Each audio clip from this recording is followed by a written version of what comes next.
Qasim from unique lecture साहब जी के। अच्छा, जैसा कि हमने लेक्चर सीरीज़ स्टार्ट की है किसी भी कॉम्पिटिटिव एग्ज़ाम को क्लियर करने के लिए, आज का हमारा जो लेक्चर है वो है national and international current affairs first week of February के फर्स्ट वीक के जो हैं ये करंट अफेयर्स हैं। इससे पहले भी हमने काफ़ी सारे लेक्चर्स बनाए हैं, वो भी आपने उम्मीद है देखे होंगे, और इंशाल्लाह यहाँ से भी आप अगर कोई क्वेश्चन आएगा तो आपसे वो मिस नहीं होगा। सबसे पहले हम स्टार्ट करते हैं नेशनल करंट अफेयर से। वो हैं जनरल परवेज़ मुशर्रफ साहब। वो कब डाइड, उनके डेथ कब हुई है? वो हुई है 5 फरवरी 2023 में। उनकी एज क्या थी? आपसे जो अच्छा पूछा जा सकता है, जनरल परवेज़ मुशर्रफ साहब की एज के बारे में जो है वो पूछा जा सकता है। उनकी एज क्या थी? वो है 79 ईयर्स। 79 ईयर्स। उसके बाद जो है आपको ये और पता होना चाहिए, जनरल परवेज़ मुशर्रफ साहब जो हैं वो पाकिस्तान के प्रेसिडेंट भी रह चुके हैं। अच्छा, उनका जो प्रेसिडेंशियली जो नंबर है वो कौन सा था? वो पाकिस्तान के 10th नंबर है प्रेसिडेंट के हवाले से। और अगर चीफ ऑफ आर्मी स्टाफ के हवाले से पूछा जाए तो आपको उसके बारे में पता होना चाहिए। वो चीफ ऑफ आर्मी स्टाफ कौन से नंबर पे थे? वो 7th जो है उनका नंबर था as a chief of army staff. और 10th जो नंबर है जनरल परवेज़ मुशर्रफ साहब का, वो है as a president of Pakistan. और उनकी जो डेथ हुई है वो कब हुई है? 5 February 2023 at the age of 79 years. और इनकी डेथ हुई थी दुबई में। अच्छा, उसके बाद है Indus water territory. Indus water territory कब हुई थी? ये हुई थी 29 सितंबर 1960 में। 1960 में ये हुई थी। तब के जो इंडियन पीएम थे वहाँ पे जवाहरलाल नेहरू साहब, और पाकिस्तान के जो प्रेसिडेंट थे जनरल मोहम्मद अयूब खान साहब। तो ये पाकिस्तान के सिटी कराची, तब कैपिटल सिटी था, वहाँ पे कराची में हुई थी ऑन 19 सितंबर 1960 में। अच्छा, इसके बारे में ये न्यूज़ है कि इंडिया ने, अच्छा इस ट्रिप के हवाले से ये है कि वर्ल्ड बैंक यहाँ पे इन्वॉल्व था। वर्ल्ड बैंक ने ये एक ट्रीटी करवाई थी इस हवाले से कि पाकिस्तान और इंडिया के हवाले से यहाँ पे 6 रिवर हैं, जो कि ईस्टर्न रिवर हैं वो गए थे इंडिया के पास, और जो वेस्टर्न रिवर हैं वो आए थे पाकिस्तान के हिस्से में। तो इसके ये हवाले से ये है कि पाकिस्तान के जो 3 जो रिवर हैं पाकिस्तान के हिस्से में जो आए हैं, वहाँ पे जो इंडिया है वहाँ पे अपने कोई डैम वगैरह बनाना चाहता है। तो पाकिस्तान को इंडिया ने कोई अल्टीमेटम वगैरह दिया है कि आपको हम 3 महीने दे रहे हैं, 90 दिन दे रहे हैं, आपको ये इसका जवाब देना है कि हम ये डैम वगैरह बनाएं या ना बनाएं। तो पाकिस्तान ने वहाँ क्या किया है? अभी वर्ल्ड बैंक का रुख किया है पाकिस्तान, क्योंकि ये एक ऐसा ये समझे कि एक गारंटियर है, यहाँ पे एग्जामिन था। तो वर्ल्ड बैंक की तरफ पाकिस्तान किया है कि इंडिया को आप समझाएं, इंडिया से आप बातचीत करें कि हमारे यहाँ जो ट्रीटी हुई थी उसमें ये है कि आपके पास जो 3 रिवर हैं वो ईस्टर्न साइड वाले रिवर आए हैं, और हमारे यहाँ जो 3 रिवर हैं वो वेस्टर्न साइड के हैं, आप उस पर कोई भी काम वगैरह ना करें। तो इस पर इंडिया ने वर्ल्ड बैंक को कोई अच्छा जवाब नहीं दिया, और इंडिया ने इससे वर्ल्ड बैंक को कहा है कि आपका इसमें कोई लेना देना नहीं है, ये हमारा प्रॉब्लम है, आप हमें इसे हल करने दें। ये इसके हवाले से न्यूज़ थी। उसके बाद है बीबीसी के हवाले से न्यूज़ है राइट्स इन गुजरात इन 2022। बीबीसी के हवाले से ये है कि बीबीसी ने एक डॉक्यूमेंट्री बनाई है जो कि गुजरात में दंगे हुए थे 2002 में। गुजरात एक स्टेट है वहाँ का, जिससे हम प्रोविंस वगैरह भी बोल सकते हैं। वहाँ के 2002 में जो वहाँ पे सीएम थे वो जो हैं वो नरेंद्र मोदी, जो आज के पीएम है इंडिया के, वो वहाँ पे सीएम थे। कहाँ के? गुजरात के, जो कि एक स्टेट है। तो वहाँ पे बहुत ही दंगे हुए थे, बहुत ही फसादात हुए थे 2002 में, और काफ़ी सारे बेगुनाह जो थे वो मारे गए थे। लगभग 2000 के करीब जो है मारे गए थे। उनमें जो सबसे ज़्यादा जो तादाद थी वो मुस्लिम कम्युनिटीज़ की थी, और सिख कम्युनिटी की बहुत, मतलब वो भी थे, पर ज़्यादातर जो थे वो 1500 से ऊपर जो थे वो मुसलमान थे। तो इस पर जो है बीबीसी ने डॉक्यूमेंट्री बनाई है कि ये गुजरात जो राइट हुए थे, इसमें तब की जो गवर्नमेंट है वो इन्वॉल्व थी और उन्होंने कुछ नहीं किया था, यहाँ तक कि पुलिस को भी उन्होंने रोक दिया था। तो तब जो गवर्नमेंट थी वो नरेंद्र मोदी साहब की थी। तो उन्होंने, इसके हवाले से ये न्यूज़ है कि इंडिया में जब ये डॉक्यूमेंट रिलीज़ हो रही थी उस टाइम इंडिया ने अपने कंट्री के ऊपर पूरी तरह से बैन लगा दिया था कि यहाँ पे कोई भी इंटरनेट सर्विस नहीं होनी चाहिए। तो वहाँ पे जो स्टूडेंट लोग थे यूनिवर्सिटी में, क्योंकि टेक्नोलॉजी तो फास्ट है तो वो गवर्नमेंट से भी आगे थे, तो उन लोगों ने किसी न किसी तरीके से इंटरनेट को ओपन किया और ये डॉक्यूमेंट्री देखी कि क्या हुआ था 2002 में। स्टूडेंट ने फिर सब वो लोगों को भी दिखाया था। तो यहाँ तक कि आज का पीएम है यूके का, वो है ऋषि सुनक, वो भी इंडियन ओरिजिन ही है। तो वहाँ पे कोई एडवाइज़र वगैरह थे पीएम नरेंद्र मोदी साहब के, वो वहाँ उनके पास गए थे कि आप इसको रुकवाने की कोशिश करें, पर बीबीसी ने ये अपनी जो ब्रॉडकास्ट थी, वो जो डॉक्यूमेंट्री थी वो ओपन की थी। तो आपको पता होना चाहिए कि गुजरात जो है वो स्टेट है कहाँ का, इंडिया का, और बीबीसी ने डॉक्यूमेंट्री बनाई थी गुजरात राइट्स पे, गुजरात दंगे को ऊपर, जो कि 2002 में हुए थे।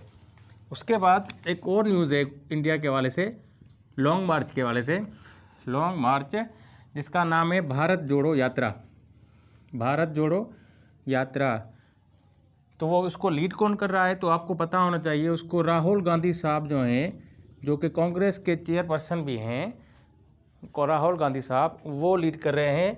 किसको? भारत जोड़ो यात्रा। ये इंडियन हिस्ट्री की बहुत ही बड़ी यात्रा कहलाती है, क्यों ये 2 सितंबर 2022 में स्टार्ट हुई थी, अभी जाके जनवरी के एंड में ये ख़त्म हुई है। ये तकरीबन 4-5 महीने तक ये यात्रा, लॉन्ग मार्च जो है ये चला था। और पूरी इंडिया का जो फोकस है अभी कांग्रेस पे आ गया है, क्योंकि कांग्रेस इसी राहुल गांधी साहब के लिए ये बोला जाता है कि ये दिन में 25 किलोमीटर जो थे ये पैदल चलते थे, और ये जहाँ पे आराम की ज़रूरत होती थी वहाँ पे आराम भी करते थे कोई 4 घंटे के लिए, फिर जो है अपना काम अपना जो मार्च है वो आगे चलाते थे। तो ये इंडिया की हिस्ट्री में सबसे बड़ा जो है लॉन्ग मार्च है, जिसका नाम था भारत जोड़ो यात्रा। आपसे ये पूछा जा सकता है ये किसने किया था, किसके हेडिंग में हुआ है, तो आपको पता होना चाहिए राहुल गांधी साहब ने किया था और ये कांग्रेस की तरफ से हुआ है। उसके बाद आते हैं इसराइल जो है, इसराइल का जो अभी पीएम है वो है बेंजामिन नेतन्याहू, जो कि 6 टाइम पीएम बने हैं। कहाँ के? इसराइल के। वहाँ पे जो लोकल सिटीजन्स हैं वो जो हैं वो बेंजामिन नेतन्याहू से बहुत ही गमज़दा हैं, और वो चाहते हैं कि ये हमें पीएम वगैरह दोबारा जो हमें पीएम नहीं चाहिए, क्योंकि ये बहुत ही एक्सट्रीम बंदा है, वो बहुत ही शिद्दत पसंद बंदा है, और ये हमेशा जो है नुकसानात करने के ऊपर होता है। तो वहाँ पे जो लोकल सिटीज़न है वो मिस्टर बेंजामिन नेतन्याहू से जो है वो राज़ी नहीं है। वहाँ पे भी जो है प्रोटेस्ट वगैरह हो रहे हैं गवर्नमेंट के ख़िलाफ़। हालांकि ये अभी हुआ है, जो पीएम ये बने आज अभी 2 महीने पहले ही बने हैं। बेंजामिन नेतन्याहू जो है पीएम 2 महीने पहले बने हैं, 2-4 पार्टीज़ को मिला के, और ये उन पार्टीज़ के साथ इनका समझौता ये हुआ है कि 2.5 साल तक मैं पीएम बनूंगा, उसके बाद जो है 2.5 साल तक आप पीएम बनेंगे नहीं। लेकिन वहाँ पे जो लोग हैं, जो सिविलियन हैं, वो इनको पसंद नहीं करते हैं और ये इनके खिलाफ़ प्रोटेस्ट कर रहे हैं इसराइल में। अच्छा, उसके बाद आते हैं इटली के हवाले से ये है कि वहाँ की जो पीएम है जॉर्जिया मेलोनी, बहुत ही इंटेलिजेंट और बहुत ही होशियार औरत है ये वहाँ की। ये भी अभी 2 महीने पहले ही पीएम बनी है, जॉर्जिया मेलोनी वगैरह। तो इनके हवाले से ये है कि ये अभी कुछ दिन पहले ही इन्होंने अफ्रीका, नाइजीरिया वगैरह का दौरा किया था, इस हवाले से कि आप हमें गैस वगैरह दें, क्योंकि अभी जो है गैस जो है वो इटली की तरफ जो आ रही थी वो रशिया की तरफ से आ रही थी। तो रशिया ने यूक्रेन पे जो है इन्वेजन किया है, कब? ऑन 24 फरवरी 2022, या इसको भी 1 साल होने वाला है। आपको ये पता होना चाहिए, ये क्वेश्चन बहुत बार पूछा गया है कि रशिया ने यूक्रेन के ऊपर कब इन्वेजन किया था, तो डेट के बारे में पूछते हैं, वो उन्होंने कब किया है? 24 फरवरी 2022 में। तो जॉर्जिया मेलोनी के हवाले से ये न्यूज़ है कि ये अफ्रीका के कंट्रीज़ हैं वहाँ पे गई थी